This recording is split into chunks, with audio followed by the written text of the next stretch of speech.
Chapter 37.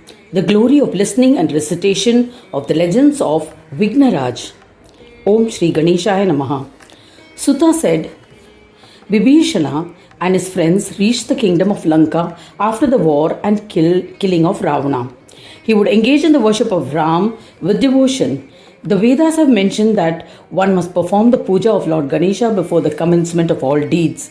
He was surprised when he learnt about this and was saddened that he had failed to observe this precept. He considered the Vedas as the ultimate standard and decided that Brahmanayaka Ganesha is to be worshipped by all and the other devas were to be served leftovers ushta, tasted by him.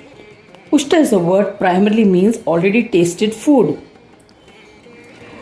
One day Narada, who was a self-willed wanderer, arrived. Vibhishana offered pranams, performed his puja and presented his doubts. Vibhishana asked, O Muni, since Ganesha is worshipped foremost, it is said that Vishnu and the rest of the devas are served food already tasted by him. Has this been approved by the Vedas? Narada replied, Shiva and other devas are the bearers of different types of yoga and are all Brahmas. According to Pandits, the Vedas have mentioned that Anna is considered as the chief amongst the Brahmas. Ganesha is their Swami. This is why he is addressed as Brahmanaspati. He is a protector and preserver of Brahmas. Ganesha incarnated in the embodied form, bearing divine symbols such as the face of an elephant and others, so that they can meditate on him. The objects held by him represent the various Brahmas. This has been mentioned earlier also. All objects that exist are Vignas. Gajanana is their Swami. He assumes a form of yoga, crushes all and conducts various plays. Rakshasas, kings and Brahmas face Vignas. Since their sankalpas were not achieving success, they commenced his worship. They were always perturbed by the fact that they are Paradhina. Ganesha became pleased with their worship. He bestowed them with some powers. As a consequence, they were rid of their obstacles and were endowed with prowess. This is the reason why Ganeshwara is considered as the absolute, that is Purna, and grants completeness on others. The Vedas have described him as Jyeshtha as he is the foremost amongst all Brahmas. You should always sing bhajans of peacemaking, peace-bestowing Vignesha. Rama too is a Kalahamsha, part of the divine. Of Vignesha, there is no doubt about it.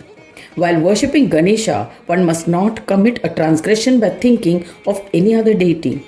Ganesha is the lord of Vishnu and the collection of other devas. Having explained this, Narada remembered Ganesha and departed. The highly intellectual Vibhishana pondered on it and immersed himself in the service of Ganesha. Every day after performing the puja of Gananayaka, he would recite the khand containing the legends of Vighnaraja from the Mudgal Puran. He considered Rama as Ganesha and would worship him. Consequently, Vibhishana attained peace. Once he visited Setubandha, performed the puja of Mahodara at that location and read a khand of the Puran. There was a female frog in the waters nearby. She listened to the recitation and achieved happiness. Later, as destined, she was caught by a snake and she died. Ganesh Dutas arrived and took her to Swanandaloka. They happily blessed her with union with the divine. In this manner, listening to the Purana unknowingly can bestow merits. O Brahman, along these lines, several people who have achieved great joy by listening to just one khanda have ascended to Swanandaloka. It is impossible to narrate all of them. Thus ends the 37th chapter titled The Glory of Listening and Recitation to the Legends of Vighnaraja. In the 9th Khand of the Purana Upanishad, Srimad Mudgal Puran, describing the legends of yoga dedicated to Gajanana. End of chapter 37.